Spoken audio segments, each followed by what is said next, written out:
Irmãos, abram suas Bíblias em 2 Coríntios, capítulo 11.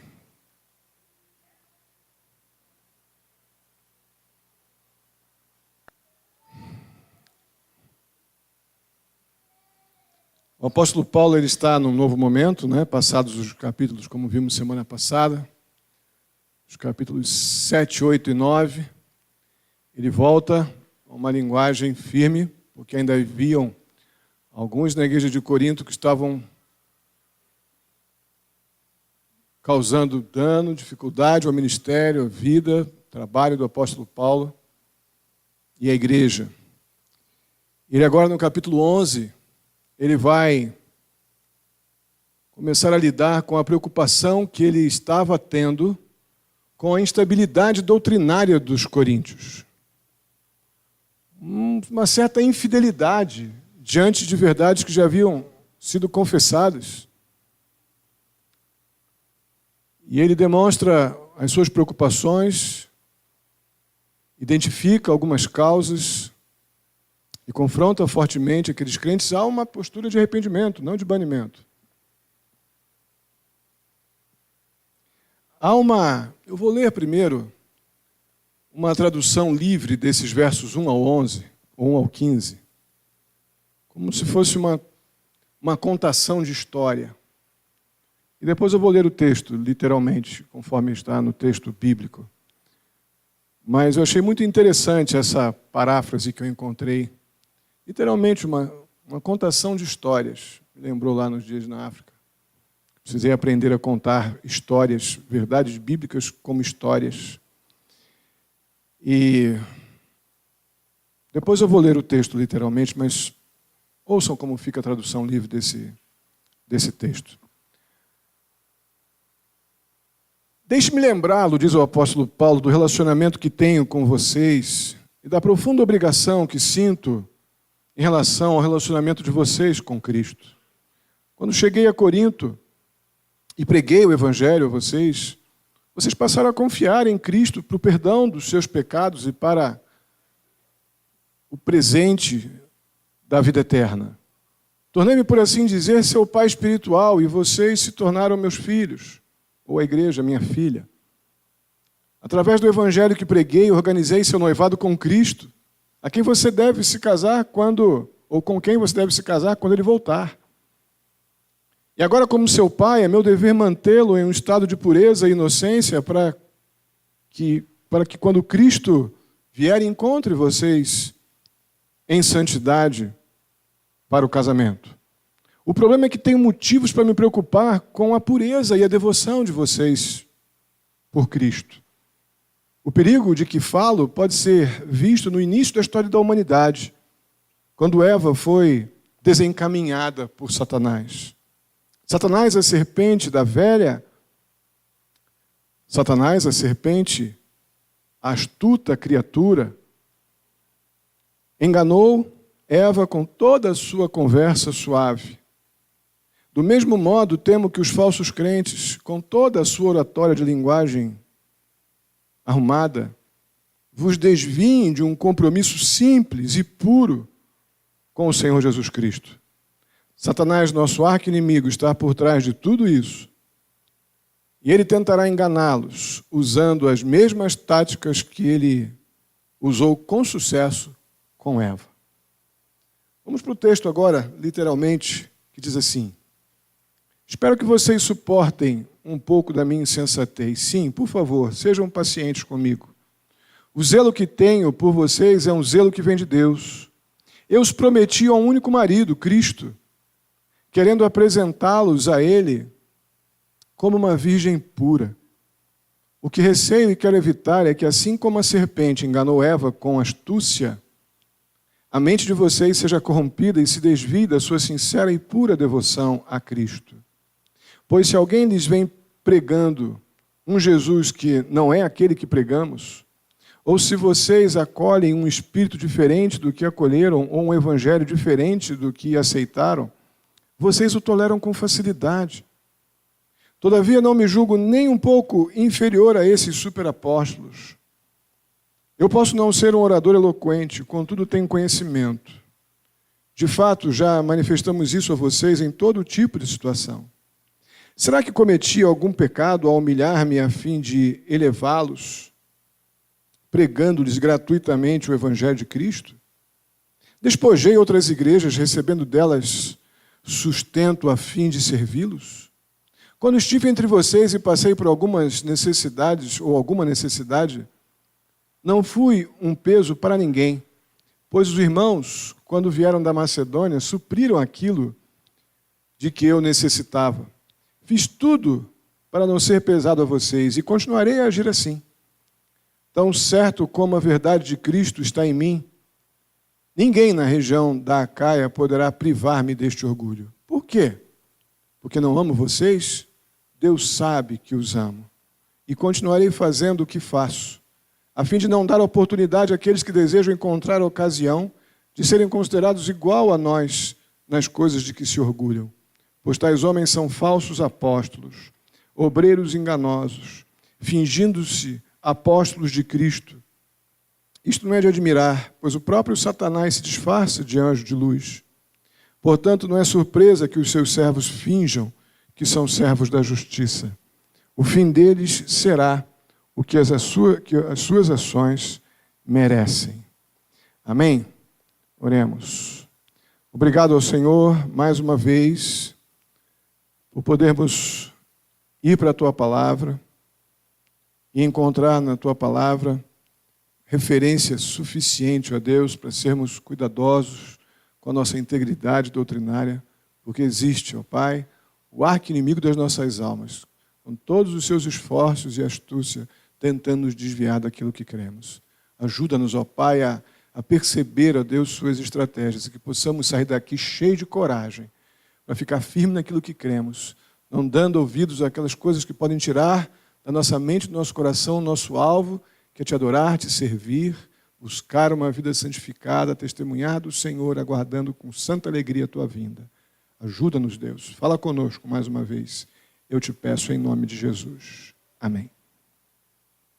Vamos mastigar um pouquinho esses versículos. Eu queria que você acompanhasse bem na sua Bíblia, porque eu vou ter apenas um slide que eu considero fundamental para tudo isso, para todos esses 15 versículos. Então você precisará ficar com a sua Bíblia aberta para que a gente possa estar caminhando juntos. Aqui no verso 1, o apóstolo Paulo, a palavra de Deus, nos diz que nós devemos suportar as coisas. A palavra melhor seria aturar, resistir, tolerar as coisas naquelas pessoas que nós julgamos irritantes, as pessoas que às vezes a gente não tem vontade de tolerar. É bem essa a ideia proposta do verso 1. Mas os coríntios simplesmente eles não toleravam coisas que deveriam ser toleradas. Outro lado da moeda é que eles estavam totalmente dispostos a tolerar coisas que biblicamente são intoleráveis. Então havia uma corrupção na integridade doutrinária deles. Porque eles suportavam o que não deviam suportar. As maledicências, os desvios doutrinários, as alegrias dos pagãos, os festejos dos pagãos, um sistema pagão de relacionamento com Deus, e eles tentavam trazer isso para dentro da igreja, culpando o apóstolo Paulo de uma série de coisas que apenas pelo Paulo pregar o Evangelho, eles julgavam-se superiores. Mas, por outro lado, eles simplesmente não toleravam certas coisas, mas toleravam facilmente coisas que biblicamente são intoleráveis. Então o apóstolo Paulo, no verso 1, ele apela para os coríntios, para alguns dentre os coríntios, que eles tivessem a mesma tolerância que eles estão exercitando com o que não deviam, essa mesma dedicação e paciência que tivessem com ele. E não o tratassem de forma como vinham tratando. Aí os versos 2 e 3 vai começar literalmente a falar sobre o zelo. O zelo que tenho por vocês é um zelo que vem de Deus. Eu os prometi a um único marido, Cristo, querendo apresentá-los a Ele como uma virgem pura. O que receio quero evitar é que assim... Aí, por favor, coloca o verso 3 para mim. O que receio quero evitar é que assim como a serpente enganou Eva com astúcia, a mente de vocês seja corrompida e se desvie da sua sincera e pura devoção a Cristo. O texto nos sugere que o apóstolo Paulo ele se apresenta como o pai da noiva, o marido Cristo. Essa imagem da igreja como noiva, comprometida com Cristo, que o apóstolo Paulo emprega aqui no texto bíblico, nós sabemos que não é uma linguagem nova. Paulo já falou dessa forma várias vezes. O que é novo é Paulo se apresentando tão explicitamente como pai, como aquele que ensinou, cuidou, ministrou, os levou à condição de esposa. Essa imagem de um pai orgulhoso por uma bela jovem transmite, sem dúvida alguma, de forma muito significativa, o amor e o zelo que o apóstolo Paulo tem pelos coríntios. Amor que ele tem por esses irmãos, que lá no capítulo 1 do capítulo de 1 Coríntios ele disse tão claramente que o amor que ele tinha por eles ele faria com que ele permanecesse ali pregando, ainda que com todas as aflições que ele vinha sofrendo. Deixa muito claro aqui nesse texto que o apóstolo Paulo, ele zela grandemente por eles, por causa desse amor paternal que ele tem por aqueles coríntios. Quando alguns em Corinto têm realmente a intenção de corromper a igreja, voltando a atenção e o fato, tirando a atenção da condição de noiva que eles são, né? Como se não fossem noivos, a noiva de Cristo, a igreja, né? As menções que o apóstolo Paulo faz aqui nos versos, somente no verso 2. Eles estão, em certo sentido, poderíamos dizer que alguns de Corinto estão tentando romper o noivado com Cristo. E o apóstolo Paulo está preocupadíssimo. Ele se refere à igreja de Corinto como uma noiva que precisa de proteção, que o seu pai a proteja agora. Aí o Paulo está indicando, afirmando que aqueles crentes ali, principalmente os novos crentes, estão muito vulneráveis a esses que aqui estão com uma posição de engano. E aí o verso 3 entra forte, esse que está no slide. Paulo deixa claro que tem um perigo presente real, iminente. Os crentes de Corinto, principalmente aqueles mais novos, estão sendo ameaçados por um perigo real. Tanto a história quanto a experiência demonstra o perigo da sedução espiritual. E a gente não leva isso a sério. O pecado, ele não vem de outra forma a não ser sedutoramente. O objetivo de Satanás sempre foi seduzir com suas capacidades e características enganosas. Então, o apóstolo Paulo não está apenas imaginando um problema. É real, o problema é muito real. Ele se volta lá para o começo da história da humanidade, no verso 3. Ele faz uma relação bem objetiva. No verso 4, ele já vai apontar para as circunstâncias da igreja de Corinto, dizendo quão válidas são suas preocupações. Mas esse texto que diz receio, que assim como o que receio e quero evitar é que assim como a serpente enganou Eva com astúcia, a mente de vocês seja corrompida e se desvie da sua sincera e pura devoção a Cristo. Simplesmente, o apóstolo Paulo ele olha para trás, na história, para a condição não caída do jardim, antes da queda, um perfeito ambiente, um ambiente sem pecado, e mesmo lá, no meio de toda aquela perfeição, de toda aquela exuberante santidade, uma mulher então inocente, ingênua, é desencaminhada por causa da astúcia de quem se opõe a ela. Olha onde o apóstolo Paulo vai para correlacionar com aquele problema da igreja de Corinto. Com o problema de qualquer igreja, que se desvia do firme, simples e objetivo e completo fundamento que nos liga a Cristo Jesus.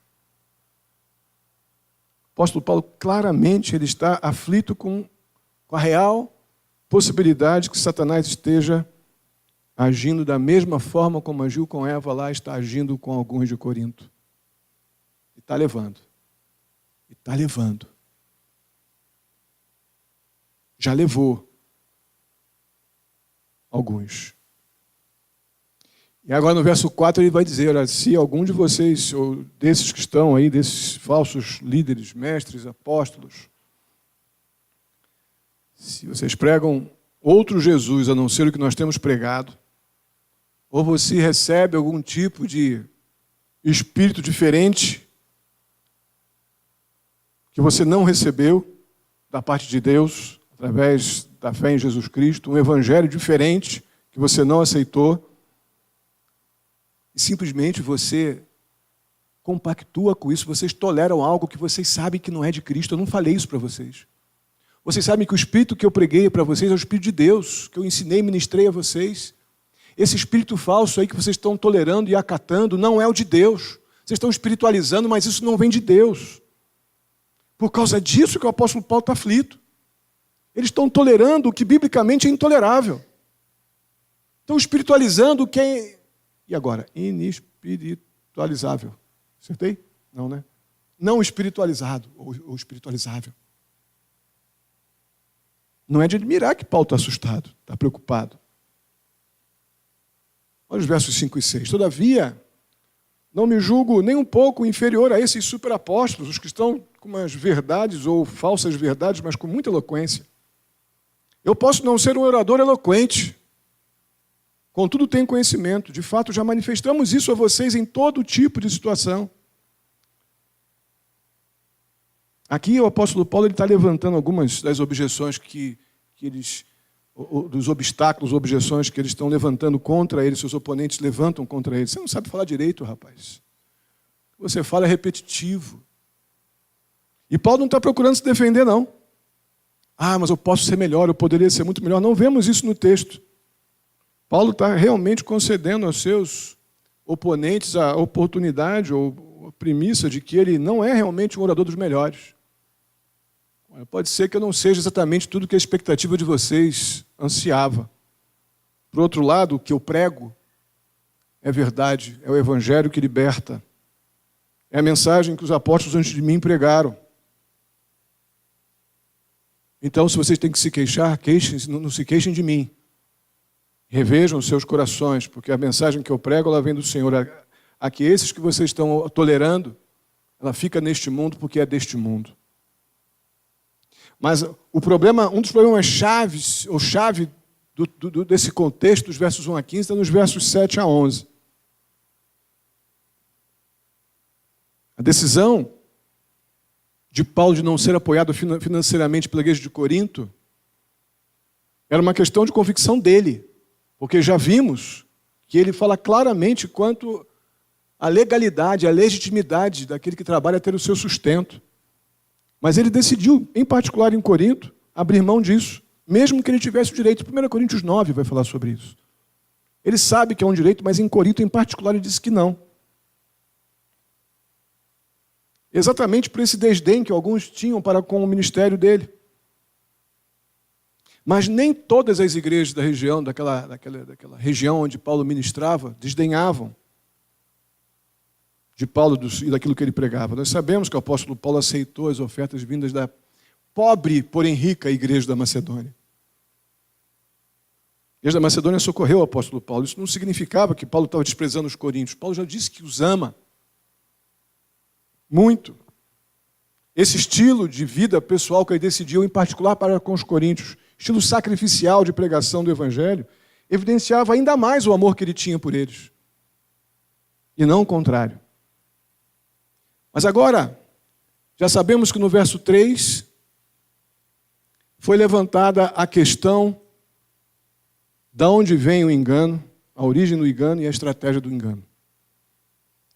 Mas nos versos 12 a 15, Paulo vai expor os mestres do engano. Paulo vai expor estes que se julgam espirituais, mas não passam de enganadores. Ele vai desmascarar seus oponentes. Vai mostrar realmente quem eles são. E uma das coisas claras no texto, nos versos 12 a 15, que o apóstolo Paulo chama eles de enganadores. E muitos outros termos o apóstolo Paulo usa para transmitir que seus oponentes são enganadores. Versos 13 e 15 você vai encontrar expressões como falsos, enganoso, fingidos, disfarçados. Estão sendo desmascarados. Pode alguma coisa ser mais clara do que essa descrição de um enganador? Falso, enganoso, fingido e disfarçado. Eles parecem ser o que não são. Aparecem até, têm uma aparência de anjos de luz enquanto servem ao príncipe das trevas. Essas pessoas desejam ser considerados crentes maduros, espirituais, super crentes, como o apóstolo chega a dizer, o apóstolo Paulo, super apóstolos, que eram líderes. Na verdade, alguns deles muitas vezes chegam a dizer que nós temos tanta autoridade quanto você, Paulo, pela eloquência que eles julgam ter. Eles afirmam ser capazes de falar com Deus e revelar verdades novas que o apóstolo Paulo não sabe. E eles querem que os crentes de Corinto se submetam à autoridade deles, sigam seus ensinamentos, sigam suas instruções. Esse é o papel daquele que nessa condição engana. Não importa o que eles digam, que eles estão procurando realizar. Essa agenda oculta deles, essa agenda sinistra, ela faz com que as pessoas não confiem, pelo menos no primeiro momento, ou melhor, num segundo momento. No primeiro momento eles entram de gatinho, né? Entram fácil. Mas o fato é que no final eles acabam não obedecendo a Cristo por causa da maneira como ele se apresenta. O texto bíblico ele não explica exatamente como é que esses falsos crentes estão tentando enganar. O texto não é explícito aqui. Além de indicar claramente, o que diz claro é que os seus métodos são semelhantes àqueles que Satanás empregou com Eva. Eu creio que isso é suficiente.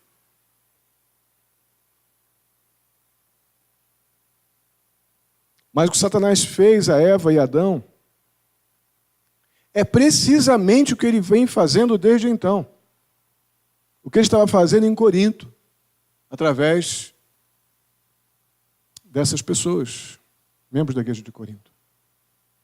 Hoje, no texto de Hebreus, aquilo já tinha, obviamente, refletido, mas hoje me incomodou aquela lembrança quando o apóstolo Paulo fala dos mestres que já deveriam, o apóstolo Paulo não é o autor de Hebreus, né? Já deveriam, como mestres, estar ensinando, mas precisam voltar aos rudimentos, aos fundamentos da fé, diante da sua infidelidade prática doutrinária. É isso aqui, ó. É a mesma estratégia lá do começo da humanidade. Mas eu quero considerar duas situações bem práticas, duas estratégias de Satanás em relação a Eva, lá no jardim, e essa relação com a igreja de Corinto, no contexto aqui que nós estamos lendo. A primeira delas é que Satanás procura provocar a desobediência e queda de Adão através do engano de sua esposa Eva. Vou repetir, estratégia lá do jardim correlacionada com as situações de Corinto. Primeira estratégia, de duas só vou citar duas. Satanás procura provocar a desobediência e queda de Adão através do engano de sua esposa Eva. Irmãos, Adão e Eva pecaram. Mas enquanto Eva foi enganada, Adão até então não. Eva obedeceu, sujeitou-se à sedução de Satanás, desobedeceu por isso então a Deus. Por quê? Porque a serpente a enganou. Ouviu lá, né? Melhor, Adão ouviu, acredito plenamente nessa circunstância, a voz de sua esposa, Gênesis 3:17, se eu não me engano. Ouviu a voz de sua esposa, mesmo sabendo que ela estava errada. Parou para ouvir sua esposa, obedeceu a sua esposa e não a Deus. Satanás não precisa enganar todos, amados. De forma alguma. Ele só precisa enganar aqueles que podem e levarão outros a seguir seus pecados.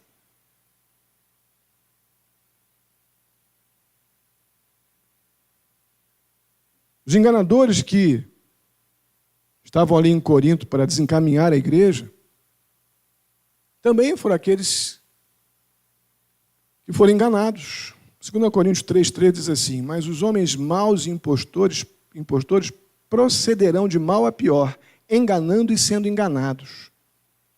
Porque o que engana também está enganado por alguém.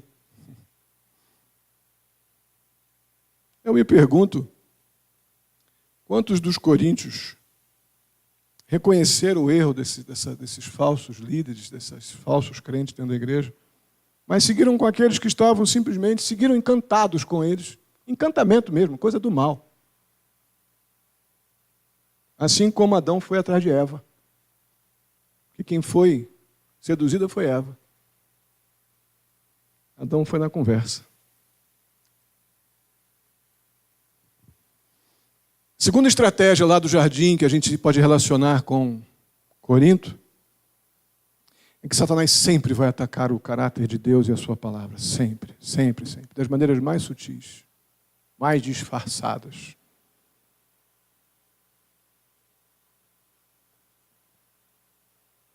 Nas perguntas que Satanás faz a Eva no jardim, suas declarações, Satanás ele rebaixa Deus. Ele rebaixa o caráter de Deus. Ele convence Eva de que Deus não está buscando os melhores interesses de Eva. Tem alguma coisa melhor que Eva não está sabendo porque Deus não disse. Não está explorando o seu melhor potencial. Deus está subestimando Eva. E aí, tendo sucesso com Eva, Satanás atacou fortemente o caráter de Deus. Satanás chama Deus de mentiroso. Ah, Deus disse isso? Isso não é verdade. Satanás assegura para Eva que ela certamente não morrerá por desobedecer a Deus. Deus é um charlatão. Ele não está vendo o potencial que você tem, como você é boa. De acordo com Satanás, Deus não está nos dando todo o bem, ou dando a Eva todo o bem que ele podia dar. E muitas vezes a gente passa por momentos assim, né? Deus não está vendo quanto eu sou, quanto eu mereço, que eu estou sendo injustiçado. Amados, nós merecemos, diante de Deus, nós merecemos o inferno e recebemos o céu de presente. Mas não são poucos os momentos onde a gente reivindica coisas a Deus como se Deus nos devesse alguma coisa. Esquecemos de onde Deus nos tirou. Muito facilmente. Esse processo que Satanás usa com Eva, ele é como a gente se vê diminuindo a santidade de Deus quando questionamos a maneira de Deus agir. Quando questionamos a soberania de Deus. Estamos na mesma circunstância onde Satanás lá no jardim empobrecia a vontade de Deus. Supervalorizava a Eva como se ela merecesse coisas que Deus não estava lhe dando. Como a gente lida com isso? Mais do que deveríamos. Não é difícil ver que os falsos crentes de Corinto, por que eles estão atacando o caráter do apóstolo Paulo, bem como a autoridade do apóstolo Paulo e sua mensagem, enfraquecendo não somente moralmente o apóstolo Paulo, mas atacando violentamente o Deus que Paulo pregava.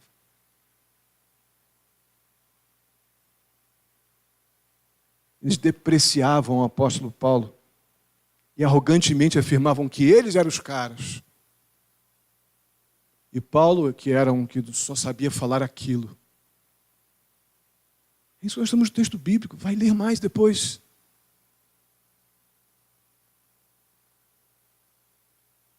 Mais uma vez, os servos de Satanás acabam sendo como seu mestre, enganando e sendo enganados. E o real disso tudo, ou mais real, talvez o mais desafiador, talvez fosse a expressão melhor. Amados, Satanás não mudou nada ao longo da história humana. Nada. Satanás procura enganar a igreja de Corinto da mesma forma como tentou enganar e enganou Eva. Da mesma forma, Satanás tenta ludibriar e enganar os crentes dentro da igreja de Cristo hoje. Eu estive com o pastor Elton, não consigo lembrar o sobrenome dele bem. Elton? Pastor que está há 20 anos, 30, mais de 50 de ministério, mas está há mais de 20 anos na Espanha. Eu tive um privilégio de poder conversar com ele quando eu estive no Rio. Ele usou uma expressão que para mim é inesquecível, apesar de triste, muito triste. Quando nós paramos para ouvir, como Eva parou para ouvir a enganadora e sedutora serpente, nós paramos para ouvir a possibilidade, se não estamos num profundo relacionamento de obediência e sujeição a Deus, nós abdicamos, abrimos mão de um relacionamento de obediência debaixo do senhorio único de Deus e dividimos a nossa lealdade com algum prazer terreno. Foi o que Eva fez. Eva não se tornou uma ímpia, não temente a Deus. Não. Eva temia a Deus, mas naquele momento ela dividiu a lealdade dela. Foi enganada e deu no que deu. Não precisa enganar todos. Eva foi enganada e a humanidade sofre as consequências até o dia que estivermos para sempre com Cristo. Eu oro a Deus que nos ajude a perceber quanto nós somos suscetíveis, mesmo como crentes. O pastor Elton falava da instrumentalidade. Usou essa expressão para mim, instrumentalidade. Pastor, crentes não são tomados, não porque tem o Espírito de Deus. Mas o crente que não está entendendo, não está está como Eva. Hein? Procurando alguma coisa a mais para ouvir além do que já sabia que tinha que fazer. Satanás instrumentaliza essas pessoas para cumprir seus propósitos. Eu ouvi isso de um homem de 80 anos. Eu oro para que Deus nos ajude a perceber o quanto nós somos suscetíveis aos enganos de Satanás. Uma mensagem diferente. Um outro Jesus, ou o mesmo Jesus, mas com outra maneira de agir. Um espírito diferente. Uma tolerância com o pecado que não está na Bíblia. Nós estamos vivendo o tempo dentro das igrejas evangélicas, uma tolerância ao pecado que não está na Bíblia. Deus foi tão intolerante com o pecado que o Filho dele morreu pelo meu e pelo teu pecado e a gente tolera algumas coisas na nossa prática diária de vida. Que Deus diz não, mas eu fico procurando alguém que diga um sim para eu poder dizer, eu vou ficar com esse. Mesmo que Deus diga não. O que estava acontecendo em Corinto? Toleravam o intolerável, e quem deviam tolerar não toleravam.